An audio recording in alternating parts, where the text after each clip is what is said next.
Hello students, आप लोगों को पता चला होगा आज ही है ना जस्ट एक ग्रेट न्यूज़ आया है कि अभी अभी बताया गया है अपने जो एजुकेशन मिनिस्टर हैं उन्होंने बोला कि 3 अक्टूबर को जेई एडवांस 2021 का एग्जामिनेशन होगा। उन्होंने डेट फिक्स कर दिया है।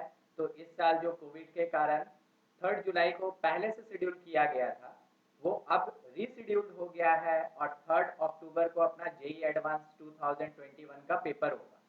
आपको जेई एडवांस 2021 के बारे में कुछ थोड़ा सा इम्पोर्टेंट बात बताना था कि उसमें क्या सिलेबस होगा, पेपर्स कैसे आते हैं, ठीक है। तो सबसे पहला चीज क्या है ना कि मैं आपको ये बता देना चाहता हूँ कि जब आप पेपर का अटेम्प्ट लेंगे तो उस समय आपको टैकल कैसे करना चाहिए, ठीक है। डेट अनाउंस हो गया है कि 3 अक्टूबर को एग्जामिनेशन होगा, स्टूडेंट्स को है ना प्रिपेयर हो जाना चाहिए। जेई मेन का जो थर्ड थर्ड अटेम्प्ट था, जो थर्ड पार्ट था वो ऑलरेडी कंप्लीट हो गया है। तो जो भी है ना फर्स्ट सेकंड थर्ड में अपने आप को ये मानते हैं कि हम क्वालिफाइड है, इट मीन्स कि अगर उनका 90% से ऊपर आया तो इसका मतलब वो जेई एडवांस दे सकते हैं, अप्रॉक्स आप ये मान के चलिए, ठीक है। तो जेई एडवांस जो 3 अक्टूबर को रिशेड्यूल्ड हुआ है उसमें आपको अगर एग्जामिनेशन में पार्टिसिपेट करना है, आपको अगर एक अच्छा रैंक चाहिए तो आपको स्टार्टिंग से ये बातें पता होनी चाहिए कि मुझे क्या पढ़ना है और इस शॉर्ट टाइम ड्यूरेशन में मैं कैसे उसको कवर कर सकूं, ठीक है। तो मैं अभी जेके श्रीवास्तव श्रीवास्तव क्लासेस की तरफ से आप लोगों को ये बताना चाहता हूँ, थोड़ा डिटेल इंफॉर्मेशन दे देना चाहता हूँ ताकि आपका जो प्रिपरेशन हो वो काफ़ी अच्छा हो, ठीक है। तो देखिए अभी अपने पास ये सामने में सिलेबस है। सबसे पहली बात है सिलेबस को लेके, ठीक है। सिलेबस में सबसे पहला फिजिक्स का सिलेबस ऑलरेडी है ना, जेई एडवांस का सिलेबस जो होता है वो जेई मेन से थोड़ा सा ऊपर होता है, मतलब थोड़ा सा वास्ट होता है, ठीक है। तो इसमें भी अगर आप ध्यान से देखें ना तो आपके क्लास 11 का जो सबसे फर्स्ट चैप्टर होता है यूनिट एंड डायमेंशन, उससे भी क्वेश्चन रहता है एरर से। और साथ ही साथ ये जो काउंटिंग है, सिग्निफिकेंट फिगर्स है, इनसे क्वेश्चन रहता ही रहता है। तो आप इसको काफ़ी अच्छे तरीके से प्रिपेयर कर लें। उसके साथ अगर आप देखें तो मैकेनिक्स, जिसमें कि बहुत ही इंपॉर्टेंट एक पार्ट काइनेमेटिक्स है जिससे कि क्वेश्चन जरूर आता है। मतलब कि फिजिक्स का मतलब हो गया काइनेमेटिक्स। तो आपको अगर फिजिक्स कहीं अप्लाई करना है, ठीक है, वो काइनेमेटिक्स ही सिखलाता है। तो इससे काफ़ी अच्छा अच्छा क्वेश्चन रहता है जिसमें आप देख रहे हैं न्यूटन लॉज ऑफ मोशन भी यूज़ किया गया, सिस्टम ऑफ पार्टिकल्स ये भी यूज है, सेंटर ऑफ मास जिसके क्वेश्चन थोड़ा ट्विस्टेड होते हैं, ठीक है। ज़्यादा समय नहीं लेना है, ये पूरा का पूरा सिलेबस अपने श्रीवास्तव क्लासेस का जो यूट्यूब चैनल है उसमें इसी वीडियो के डिस्क्रिप्शन लिंक में ऑलरेडी अटैच रहेगा, तो आप वहाँ से डाउनलोड कर सकते हैं, ठीक है। ग्रेविटेशन से क्वेश्चन रहता है। तो ये आप देख रहे हैं कि इसमें बहुत सारे ऐसे टॉपिक है जो जेई मेन में नहीं होते हैं मगर एडवांस में इंक्लूडेड होते हैं, ठीक है। इसमें थर्मल फिजिक्स का भी क्वेश्चन आएगा, इलेक्ट्रिसिटी, मैग्नेटिज्म, बहुत ही ज़्यादा इंपॉर्टेंट पार्ट, बहुत ही ज़्यादा इंपॉर्टेंट। ये जो इलेक्ट्रोमैग्नेटिज्म सेक्शन होता है ना, इससे बहुत ही ज़्यादा क्वेश्चंस रहते हैं। तो आप इसको मान के चले कि ये आपके लिए डू और डाई वाला चैप्टर है। तो इसको जरूर अच्छे से कर लें, सारा कॉन्सेप्ट आप जरूर इसमें क्लियर कर लें क्योंकि इससे क्वेश्चन आना ही आना है। और एक दो क्वेश्चन नहीं, इससे 4 से 5 क्वेश्चन आते हैं। इस कारण से आप इसको काफ़ी अच्छे तरीके से प्रिपेयर कर लें। ऑप्टिक्स, ये जो अपने पास ऑप्टिक्स आया, रे ऑप्टिक्स है, वेव ऑप्टिक्स है, इसके कॉन्सेप्ट के बेसिस पे भी क्वेश्चन 2-3 रहते ही, ठीक है। मॉडर्न फिजिक्स अभी देखा गया है कि लगभग पिछले 2 साल से मॉडर्न फिजिक्स का जो परसेंटेज है वो जेई मेन में भी बढ़ा है, जेई एडवांस में भी बढ़ा है। अगर आप माने तो इसमें आपके लिए ज़्यादा मतलब क्रिटिकल टाइप का, ज़्यादा हार्ड न्यूमेरिकल्स नहीं होता, ठीक है। थोड़ा थ्योरेटिकल जैसा चैप्टर है ये, काफ़ी अच्छे से आप प्रिपेयर कर सकते हैं और बहुत अच्छा आप मार्क्स इसमें ला सकते हैं। तो इम्पॉर्टेंट चैप्टर में मॉडर्न फिजिक्स भी काउंटिंग होता है, ठीक है, ये भी काउंटेड है। आगे देखिए अगर हम लोग तो केमिस्ट्री, केमिस्ट्री में फिजिकल केमिस्ट्री होने का मतलब क्या हो गया कि आपका न्यूमेरिकल सेक्शन अच्छा होना चाहिए। इसमें मैथमेटिकल कैलकुलेशंस होंगे, काफ़ी अच्छे अच्छे न्यूमेरिकल्स होते हैं जो कि कॉन्सेप्ट को अप्लाई करवाएगा, उसके साथ में कुछ थ्योरीज देखेगा, ये देखेगा कि स्टूडेंट का कैसा कैलकुलेशन होता है। ये सारा चीज़ फिजिकल केमिस्ट्री है ना बहुत अच्छे तरीके से अपने अंदर कंजर्व करके रखता है, जिसको जो स्टूडेंट कमांड कर लिया वो जेई एडवांस में काफी अच्छा रैंक लेके आता है, ठीक है।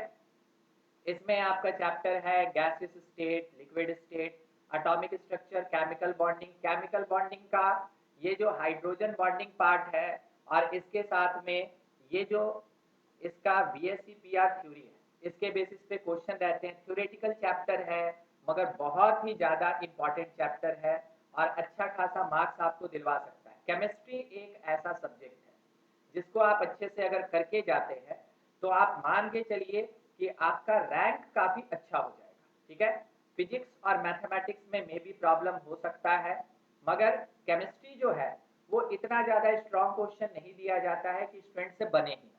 ठीक है, तो आप केमिस्ट्री को मान सकते हैं ये स्कोरिंग सब्जेक्ट है, वाकई में ये स्कोरिंग सब्जेक्ट है। ठीक है, केमिकल इक्विलिब्रियम, इसके साथ आयनिक इक्विलिब्रियम, आप देख रहे हैं यहाँ पे आयनिक इक्विलिब्रियम का पूरा पार्ट जो है यहाँ पे केमिकल इक्विलिब्रियम के बाद सॉल्युबिलिटी प्रोडक्ट है, कॉमन आयन इफेक्ट है, पीएच और बफर सॉल्यूशन है, एसिड बेस थ्योरी है और इसके साथ हाइड्रोलिसिस ऑफ सॉल्ट है। थोड़ा सा टफ चैप्टर है मगर बिल्कुल आप इससे एक्सपेक्ट कर सकते हैं कि 2 क्वेश्चन के करीब आता ही आता है। ठीक है, electrochemistry totally based on basis of redox reaction. Chemical kinetics है। सॉलिड स्टेट, सॉलिड स्टेट ऐसा एक चैप्टर छोटा सा बेसिक कॉन्सेप्ट कंटेन करने वाला जो कि काफी ज्यादा इंपॉर्टेंस रखता है कंपटीशन के टर्म में, ये काफी ज्यादा इंपॉर्टेंस रखता है और स्ट्रेट फॉरवर्ड क्वेश्चन पूछा जाता है। इसमें क्वेश्चन ज्यादा ट्विस्टेड होते नहीं है, इसलिए मेरी तरफ से ये सजेशन है कि आप सॉलिड स्टेट को काफी अच्छे तरीके से कंप्लीट कर लें। सॉल्यूशन, सॉल्यूशन में बेसिकली जो क्वेश्चन रहता है वो कॉलिगेटिव प्रॉपर्टीज से रहता है। तो कॉलिगेटिव प्रॉपर्टीज 4 है, ऑलरेडी आपको ये पता है, आप उन चारों के बारे में काफी अच्छे तरीके से स्टडी करके बैठे, उनसे क्वेश्चन बना के बैठिए। बिल्कुल एडवांस का जो PYQs है, past year question solution chapter का, उसको बना लीजिए, वो आपके लिए सफिशिएंट होगा, वो आपको कॉन्सेप्ट देगा कि किस तरीके का क्वेश्चन आता है।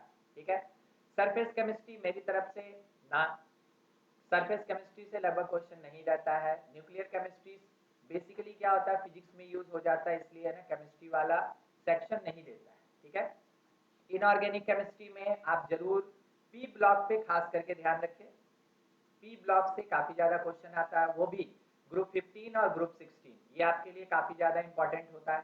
उसके साथ कोऑर्डिनेशन कंपाउंड है, कोऑर्डिनेशन कंपाउंड से एक क्वेश्चन जरूर रहता है।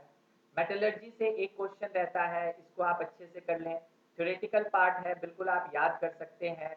इसमें जो आयरन एक्सट्रैक्शन मेथड है ये बिल्कुल अच्छे से आप कर लें, इससे क्वेश्चन रहने का बहुत ज्यादा चांस होता है। एक्चुअल में जेईई एडवांस का कोई प्रेडिक्शन नहीं होता है कि कब पेपर कितने मार्क्स का आएगा, उसमें सिंगल करेक्ट कितने होंगे, मल्टीपल करेक्ट कितने होंगे, ये एक्सपेक्टेड होता है। ये कभी भी है ना पेपर से पहले कोई फिक्स करके नहीं बता सकता, उसमें कुछ फिक्स पैटर्न नहीं होता।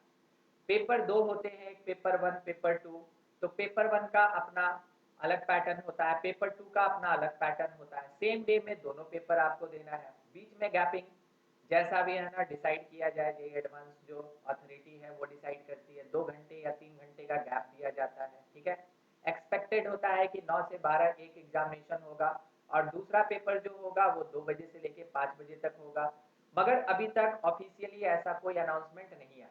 ठीक है, ऑफिशियली केवल ये बताया गया है कि 3 अक्टूबर को जेईई एडवांस 2021 का पेपर होगा। ठीक है, आप अपने आप को बिल्कुल तैयार करें। ऑर्गेनिक केमिस्ट्री बहुत ही ज्यादा important from advance point of view, JEE advance में इससे बहुत अच्छा अच्छा क्वेश्चन रहता है। उसके लिए आपके पास बहुत सारे वैरायटीज होते हैं बुक्स के, आपके पास DPPs होते हैं, अदर स्टडी मटेरियल्स होते हैं, बिल्कुल आप उससे ना प्रैक्टिस करें, इसको याद करने की कोशिश ना करें। ऑर्गेनिक केमिस्ट्री ऐसा पार्ट है जिसमें कि आपको समझ में आना चाहिए कि रिएक्शन अगर होता है तो मैकेनिज्म क्या है, कौन ज्यादा स्ट्रॉन्ग एसिड है, कौन ज्यादा स्ट्रॉन्ग बेस है। ये एसिड बेस स्ट्रेंथ पे क्वेश्चन जरूर जरूर रहता है, आप एकदम अच्छे से उसको प्रिपेयर करके रखिए। ठीक है, तो देखिए इतना सारा सिलेबस है जो कि जेईई एडवांस के ऑर्गेनिक केमिस्ट्री में पूछा जाएगा। इसमें आपके क्लास 11 का भी चैप्टर, क्लास 12 का भी चैप्टर, सारा चीज इंक्लूडेड है। ठीक है, अब लास्ट में आया मैथमेटिक्स। मैथमेटिक्स का ये जो अलजेब्रा सेक्शन अभी आप देख रहे हैं ना, अलजेब्रा सेक्शन से अभी के टाइम में क्वेश्चंस ज्यादा देना स्टार्ट कर दिया। अलजेब्रा एक ऐसा पार्ट है जिसमें कि आपको फॉर्मूलाज याद रखना है और कॉन्सेप्ट उसी के अकॉर्डिंग उसके ऊपर अप्लाई करना है। ऐसा नहीं है कि आप बस रट लिए या फॉर्मूला याद कर लिए तो अलजेब्रा क्वेश्चन बन जाएगा, नहीं, आपको समझना पड़ता है कि एक्चुअल मैथमेटिक्स अलजेब्रा ही होता है। तो आपको जरूर देख के जाना चाहिए, इसमें क्वाड्रेटिक इक्वेशन और कॉम्प्लेक्स नंबर के बेसिस पे क्वेश्चन रहता ही रहता है, ठीक है। उसके साथ में सीक्वेंस सीरीज का जो some special sequence and series है उसके बेसिस पे क्वेश्चन रहते हैं, ठीक है। लॉगरिथम का क्वेश्चन, किसी एक क्वेश्चन के अंदर लॉगरिथम का यूज होता है, इंडिपेंडेंटली लॉगरिथम के बेसिस पे क्वेश्चन नहीं दिया जाता, ठीक है। मैट्रिक्स और डिटरमिनेंट मिला के आपको मिनिमम एक क्वेश्चन तो श्योर मिलेगा, ठीक है।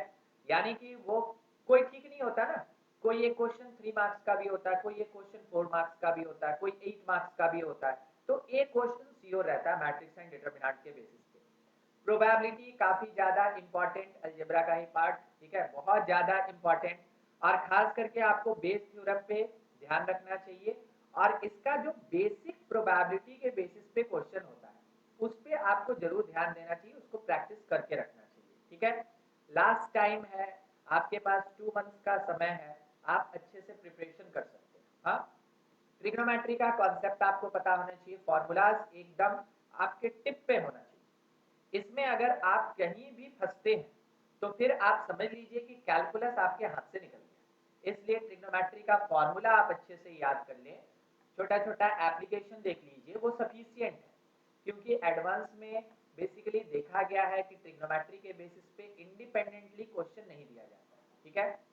नेक्स्ट अपने पास ये जो कोऑर्डिनेट ज्योमेट्री है, कोऑर्डिनेट ज्योमेट्री में आप कोनिक सेक्शन और सर्कल, इस पे खास करके ध्यान रखें। कोनिक सेक्शन कहने का मतलब मेरे पॉइंट ऑफ व्यू से उसमें पैराबोला, एलिप्स और हाइपरबोला है, और उसके साथ सर्कल, इससे क्वेश्चन जरूर 2-3 क्वेश्चन जरूर रहता है, ठीक है, दोनों पेपर में रहेगा, पेपर 1 पेपर 2 दोनों में। इसलिए आप इसको काफी अच्छे तरीके से कर ले, जितना आपके सिलेबस में दिया गया है आप बिल्कुल उतना काम कर ले। अभी आपके पास 2 मंथ्स के अप्रॉक्स समय है, आप बिल्कुल उसमें ना ये चीज कंप्लीट कर सकते हैं।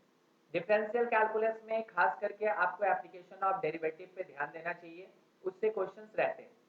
इसमें ये जो मीन वैल्यू थ्योरम है, रॉस थ्योरम और Lagrange mean value theorem, advance इस पे ध्यान रखता है, इसके रूट थ्योरी के बेसिस पे एक क्वेश्चन दिया जाता है, ठीक है। इंटीग्रल कैलकुलस, चाहे वो इंडेफिनिट इंटीग्रेशन हो या डेफिनिट इंटीग्रेशन हो या डिफरेंशियल इक्वेशन हो, इन तीनों से एक एक क्वेश्चन रहता है। और अभी पिछले 2 साल से देख रहे हैं ऐसा हो रहा है कि एरिया से भी क्वेश्चन दिया जाता है, तो एरिया को भी आप जरूर अच्छे से कर लें। Area, calculation of area under the curve using integration, इस पार्ट को बहुत अच्छे तरीके से आप करके जरूर जाए, ठीक है। वेक्टर डू एंड डाई चैप्टर्स में आता है, वेक्टर और 3D, इसमें प्लेन और स्ट्रेट लाइन का जो कॉन्सेप्ट है बस वही कॉन्सेप्ट आपको वहां लगाना होता है जैसा कि आपको आपके टेक्स्ट बुक में दिखता है, ठीक है। ऐसा नहीं कि बहुत वास्ट क्वेश्चन दिया जाता है, वेक्टर और 3D से simple simple conceptual questions provide किया जाता है, तो आप उसको अच्छे से तैयार कर लें। Wish you best of luck for JEE advance 2021। पूरा का पूरा सिलेबस इसी वीडियो के डिस्क्रिप्शन बॉक्स में अटैच रहेगा। इसके साथ श्रीवास्तव क्लासेस ने अनाउंसमेंट कर दिया है कि जेई एडवांस 2021 के लिए जो भी स्टूडेंट अपना लास्ट टाइम प्रिपरेशन करना चाहते हैं वो श्रीवास्तव क्लासेस के यूट्यूब चैनल पे PYQ का सेशन चल रहा है, आप उसको ज्वाइन कर सकते हैं, वो बिल्कुल फ्री ऑफ कॉस्ट है, सारे स्टूडेंट्स के लिए है। और वहां से अगर आपको कोई भी डाउट होता है तो वो डाउट आप क्लियर कर सकते हैं। ये हर एक इवनिंग में 8 PM से स्टार्ट होता है, और अकॉर्डिंग टू टारगेट ये कभी है ना 1.5 घंटे, 2 घंटे, 3 घंटे का क्लास चलता है, वो डिपेंड करता है कि चैप्टर्स के अंदर PYQ क्या है। बेसिकली हम लोग का टारगेट ये होता है कि हम लोग एक दिन में एक चैप्टर का पूरा पास्ट ईयर क्वेश्चंस कवर कर दें, और मोस्टली हम लोग उसमें ध्यान रखते हैं कि जेई एडवांस के हर एक क्वेश्चन में यूज होने वाले कॉन्सेप्ट को स्टूडेंट को बहुत अच्छे तरीके से समझाया जाए, ठीक है। तो थैंक यू आप लोगों के लिए, और wish you best of luck again आपके जेई एडवांस 2021 पेपर के लिए, ठीक है। Thank you.